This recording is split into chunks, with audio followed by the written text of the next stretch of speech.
Hi friends, welcome to free jobs info Telugu. ఈ రోజు మనం బిఎస్ఎఫ్ నుంచి కానిస్టేబుల్ కి కొన్ని పోస్టులు అయితే రిలీజ్ అయ్యాయి. వాటి గురించి మనం మాట్లాడుకుందాం.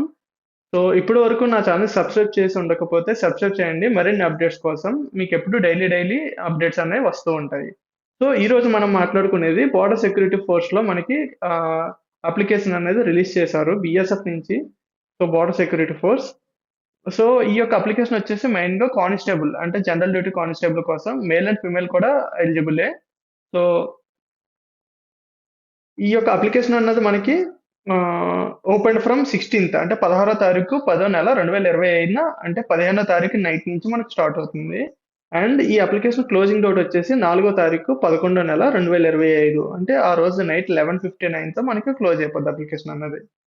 సో టోటల్ వేకెన్సీస్ గురించి మాట్లాడుకుంటే మనకి ఇక్కడ వేకెన్సీస్ వచ్చేసి 391 వేకెన్సీస్ అనేవి ఉన్నాయి. 391 కానిస్టేబుల్ జనరల్ డ్యూటీ వేకెన్సీస్ అయితే ఉన్నాయి. లైక్ ఇది మెయిన్ గా స్పోర్ట్స్ లేదా గేమ్స్ ఆడే వారికి ముఖ్యంగా చాలా ఉపయోగపడుతుంది ఈ యొక్క అప్లికేషన్ అనేది. ఈ యొక్క అప్లికేషన్ యొక్క pay scale and other allowances గురించి మాట్లాడుకుంటే మనకి మెయిన్ గా పోస్ట్ వచ్చేసి మనకి ఆల్రెడీ చెప్పాను, constable general duty under sports quota. So sports కోటాలో ఎవరైతే అంటే లైక్ పాస్ట్ 2 years లో ఎవరైతే స్పోర్ట్స్ ఆడుతూ లేదా మెడల్స్ కానీ లేదా పార్టిసిపేషన్ కానీ నేషనల్ లేదా ఇంటర్నేషనల్ వైజ్ గా ఆడారో వాళ్ళకి ఈ అప్లికేషన్ అన్నది బాగా ఉపయోగపడుతుంది. సో బేసిక్ పే వచ్చేసి మనకి లెవెల్ 3 అంటే మనకి 21,700 నుంచి 69,100 వరకు శాలరీ అనేది ఉంటుంది. అండ్ అదర్ అలవెన్సెస్ దీంతో పాటు ఇది వచ్చేసి మనకి పే స్కేల్. ఎలిజిబిలిటీ గురించి మాట్లాడుకుంటే మనకి ఈ పోస్ట్ వచ్చేసి నేను చెప్తాను ఉన్నా కానిస్టేబుల్ జీడీ స్పోర్ట్స్ పర్సన్స్ కోసం. ఈ ఏజ్ వచ్చేసి మనకి 18 to 23 years లోపు ఉన్న వారు అప్లై చేసుకోవచ్చు. అంటే 18 years దాటి 23 years లోపు ఉన్న వాళ్ళు అప్లై చేసుకోవచ్చు. అండ్ రిలాక్సేషన్స్ కూడా ఉన్నాయి, దాని గురించి నేను నెక్స్ట్ కంటిన్యూ చేస్తాను. క్వాలిఫికేషన్ వచ్చేసి మెయిన్ గా ఈ యొక్క అప్లికేషన్ క్వాలిఫికేషన్ వచ్చేసి అట్లీస్ట్ మెట్రికులేషన్ అయినా కంప్లీట్ చేసి ఉండాలి, లేదా దానికి ఈక్వల్ గా ఉన్న ఏదైనా రికగ్నైజ్డ్ బోర్డు నుంచి సర్టిఫికేట్ అన్నది పొంది ఉండాలి. సో స్పోర్ట్స్ క్వాలిఫికేషన్ వచ్చేసి మీకు ప్లేయర్స్ ఎవరైతే లైక్ గేమ్స్ లో పార్టిసిపేట్ చేశారో లేదా మెడల్స్ విన్ అయ్యారో స్పోర్ట్స్ లో వాళ్ళకి ఇది డైరెక్ట్ గా అప్లికబుల్ అవుద్ది. అంటే ఇదే వాళ్ళ క్వాలిఫికేషన్ మెయిన్.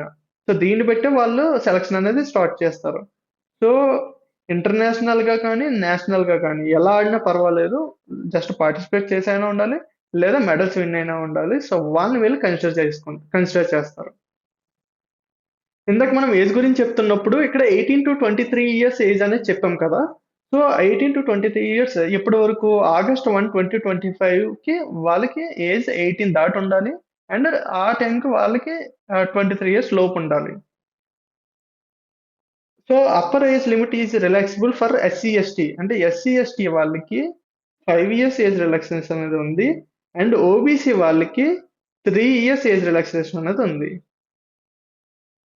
ఇక్కడొచ్చేసి మనం ఇందాక క్వాలిఫికేషన్ గురించి మాట్లాడాం. స్పోర్ట్స్ క్వాలిఫికేషన్ ఉంటే చాలు. అంటే మెట్రికులేషన్ కంప్లీట్ చేసి స్పోర్ట్స్ క్వాలిఫికేషన్ ఉంటే చాలు అని.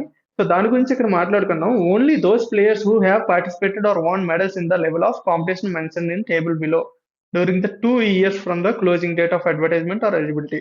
అంటే ఈ యొక్క ఆగస్ట్ మంత్ నుంచి 2 years లోపు ఎవరైతే లైక్ స్పోర్ట్స్ లో పార్టిసిపేట్ చేశారో లేదా మెడల్స్ విన్ అయ్యారో వాళ్ళని వీళ్ళు కన్సిడర్ చేసుకుంటారు.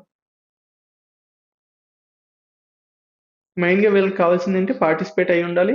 లేదా మెడల్స్ అయినా గెలిచి ఉండాలి. సో వాళ్ళని వీళ్ళు ఎలిజిబిలిటీగా తీసుకుంటారు. వాళ్ళు ఎలిజిబుల్ ఇది అప్లై చేయడానికి. క్యాండిడేట్స్‌కి ఎలా తీసుకుంటారంటే మెడల్స్‌ని బట్టి వాళ్ళకి మార్క్స్ అనేవి అలొకేట్ చేస్తారు. Highest medal secured by him during the last 2 years టెన్యూర్‌లో వాళ్ళకొచ్చిన హైయెస్ట్ మెడల్‌ని తీసుకొని వాళ్ళు మార్క్స్ అనేవి అలొకేట్ చేస్తారు. సో ఆ మార్క్స్ గురించి కూడా మనం డిస్కస్ చేసుకుందాము.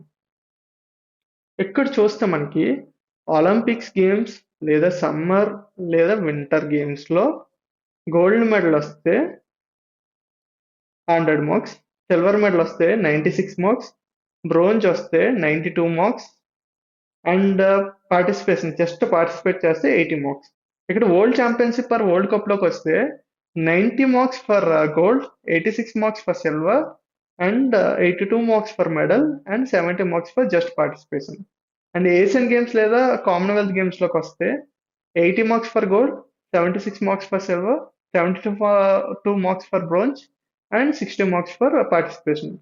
And Asian championships or cups, Asian cups or Commonwealth championships లోకి వస్తే 70 వచ్చేసి మెడల్ కి, 66 మార్కులు వచ్చేసి సిల్వర్ కి, 62 మార్కులు వచ్చేసి బ్రోంజ్ కి, అండ్ పార్టిసిపేషన్ వచ్చేసి 50. So youth or junior association championship లేదా youth or junior commonwealth championships వచ్చేసి మాట్లాడుకుంటే లైక్ 50 మార్కులు మనకి ఇక్కడ గోల్డ్కి వస్తుంది, 46 మార్కులు సిల్వర్కి వస్తుంది, 42 మార్కులు వచ్చేసి మనకి బ్రోంజ్కి, 30 మార్కులు just for participation. So youth Olympic గేమ్స్కి వచ్చేసి 60 మార్కులు మనకి గోల్డ్కి, 56 మార్కులు వచ్చేసి సిల్వర్కి, అండ్ 52 మార్కులు వచ్చేసి బ్రోంజ్కి, అండ్ పార్టిసిపేషన్కి వచ్చేసి 40 మార్కులు. సో ఎస్ఏఎఫ్ గేమ్స్కి వచ్చేసి 40 అన్నది గోల్డ్కి, 36 అనేది సిల్వర్కి, అండ్ 32కి వచ్చేసి బ్రోంజ్, అండ్ 26 వచ్చేసి మనకి పార్టిసిపేట్ చేసినందుకు. సో ఇంకేమన్నా నేషనల్ లేదా ఇండివిజువల్ గేమ్స్ ఉంటే ఈ కింద ఫాలో అయిన వాళ్ళకి అప్లికబుల్ అవుతాయి. అండ్ ఇంకొంచెం కిందకు వస్తే ఫస్ట్ ప్రిఫరెన్స్ వచ్చేసి కంట్రీని ఎవరైతే రిప్రజెంట్ చేసి గేమ్ ఆడుస్తారో, ఆడి మెడల్స్ ఎవరైతే తెచ్చుకున్నారో వాళ్ళని వీళ్ళు ఫస్ట్ ప్రిఫరెన్స్ కింద తీసుకుంటారు. అండ్ ఇక్కడ సెకండ్ ప్రిఫరెన్స్ వచ్చేసి మనకి candidates who have represented and won medals or position up to third places. So third place వరకు ఎవరైతే మెడల్స్ విన్ అయ్యి రిప్రజెంట్ చేసి మెడల్స్ విన్ అయ్యారో వాళ్ళు సెకండ్ ప్రిఫరెన్స్ కింద తీసుకుంటారు. అండ్ ఇక్కడ మనం ఫిజికల్ స్టాండర్డ్స్ లోకి వెళ్తే హైట్ వచ్చేసి 170 సెంటీమీటర్స్ ఉండాలి మేల్కి, అండ్ ఫీమేల్ వచ్చేసి మనకి 157 సెంటీమీటర్స్ హైట్ అనేది ఉండాలి. లైక్ కొన్ని కేటగిరీస్ వాళ్ళకి రిలాక్సేషన్ కూడా ఉంటుంది ఈ హైట్స్ లో కూడా.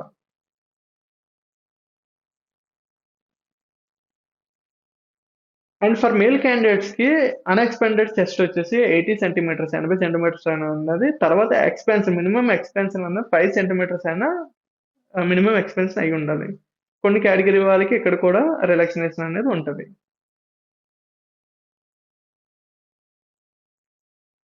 నెక్స్ట్ మెడికల్ స్టాండర్డ్స్ లో ఐక్ అన్నది సంబంధించి కొన్ని టెస్టులు అనేవి ఉంటాయి. సో అవి కూడా మనం ఎలిజిబుల్ అయి ఉండాలి. ఒకసారి చూసుకోండి, మీకు ఏమైనా ఐసెట్ ఏమైనా ఉంటే ఒకసారి ఇది కన్సిడర్ చేయండి. టాటూస్ గురించి ఆల్రెడీ మీకు తెలిసిందే. సో కొన్ని టాటూస్ కి సంబంధించినంత వరకు కొన్ని ఫార్మాలిటీస్ కూడా ఉంటాయి, అవి కూడా మీరు చెక్ చేసుకోవచ్చు. అప్లికేషన్ ప్రొసీజర్లోకి వస్తే ఇక్కడ మనం ఆల్రెడీ డిస్కస్ చేసాము. 16వ తారీఖు 10వ నెల 2025 నుంచి అప్లికేషన్ స్టార్ట్ అవుద్ది. అంటే 15వ తారీఖు నైట్ నుంచే మనకు స్టార్ట్ అయిపోద్ది. అండ్ ఎండింగ్ వచ్చేసి 4వ తారీఖు 11 నెల 2025 రాత్రి 11:59కి ఈ యొక్క అప్లికేషన్ అనేది ఎండ్ అవుద్ది. అండ్ ఇది మనం ఓన్లీ బిఎస్ఎఫ్ రిక్రూట్మెంట్ వెబ్సైట్ ఏదైతే rectt.bsfgov.in ఉందో ఈ యొక్క ఓన్లీ వెబ్సైట్ ద్వారా మాత్రం మనం అప్లికేషన్ అన్నది పెట్టుకోవాలి. ఇంక వేరే ఏ అదర్ వెబ్సైట్స్ ద్వారా అప్లికేషన్ పెట్టినా they are not eligible. And fee payment కూడా వీళ్ళ ద్వారానే చేయాలి. సో దాని గురించి కూడా మనం మాట్లాడదాం.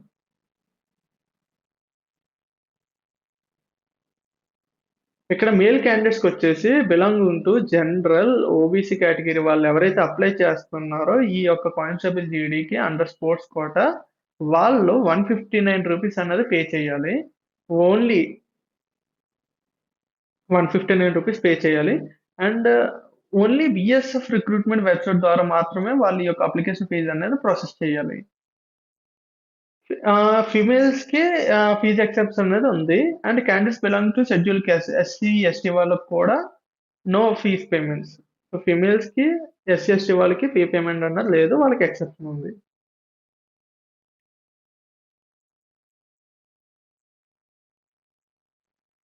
సెలక్షన్ ప్రాసెస్ వచ్చేసి ఫస్ట్ మీరు అప్లికేషన్ పెట్టుకున్న తర్వాత డాక్యుమెంట్ వెరిఫికేషన్ ప్రాసెస్ ఉంటుంది. సో అది ఫస్ట్ స్టెప్. మీకు ఆ ఫస్ట్ స్టెప్ లో క్వాలిఫై అయ్యారంటే వాళ్ళు మీకు సెకండ్ వచ్చేసి ఫిజికల్ స్టాండర్డ్స్ టెస్ట్ అనేది ఉంటుంది. So physical standards test PST అనేది ఉంటుంది. సో ఇది వచ్చేసి మనకి సెకండ్ ప్రాసెస్. తర్వాత మెరిట్ లిస్ట్ తీస్తారు మీ యొక్క details as per certification documentation కి అండ్ వచ్చేసి పిఎస్టీ టెస్ట్ కి సంబంధించి ఒక మెరిట్ లిస్ట్ అనేది తీస్తారు. సో ఆ మెరిట్ లిస్ట్ ఆధారంగానే మిమ్మల్ని సెలక్షన్ అనేది చేస్తారు. ఇది ఫ్రెండ్స్ ఫైనల్ గా బిఎస్ఎఫ్ రిక్రూట్మెంట్ నుంచి మనకి ఈ పోస్టులు అనేవి పడ్డాయి. కానిస్టేబుల్ జనరల్ డ్యూటీ పోస్టులు ఎవరైతే స్పోర్ట్స్ కోటా పర్సన్స్ ఉంటారో వాళ్ళు దీనికి అప్లికబుల్. సో మీరు ఖచ్చితంగా ఈ యొక్క కంటెంట్ మీకు నచ్చిందంటే లైక్ చేసి షేర్ చేసి సబ్స్క్రైబ్ అనేది చేయండి. Free jobs info Telugu channel subscribe చేయడం మర్చిపోకండి. Thank you. Bye bye.